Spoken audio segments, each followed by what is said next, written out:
Camorra got up and walked toward the wine cabinet. He opened the door and took out a bottle of Barolo. He suddenly stopped right as he was about to close the cabinet. He then turned around and asked you a question. Can you drink wine? Of course, I can handle all alcohol. You put on a cocky look as soon as he brought up wine. You weren't a lightweight, but more importantly, you had great taste. Camorra smiled, nodded, then closed the wine cabinet. This one. Suddenly, you were reminded of the scene at the casino, where you were drugged. Although you weren't harmed, you still hesitated.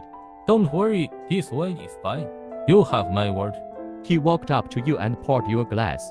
I didn't expect you to be such a gentleman. You should have a lot of misunderstandings of me. If you didn't let me here by force, I think we could get along pretty well. You expressed your dissatisfaction with a sarcastic tone. Camorra smiled after hearing it and took a small sip of his wine. I'll admit, my actions were a bit pushy, but I was in a rush. This only happened because my old man brought me back to my family. Camorra began to speak slowly, and his eyes sunk. I didn't even know who my father is before I was 10.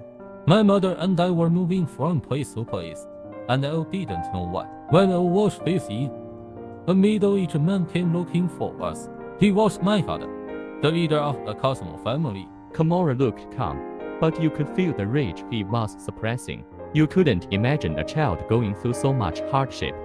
He brought me back to handle all the family matters for him. Although we weren't living a lavish lifestyle before he showed up, my mother and I were happy. That man broke our peaceful life. It was the first time I saw sadness on my mother's face.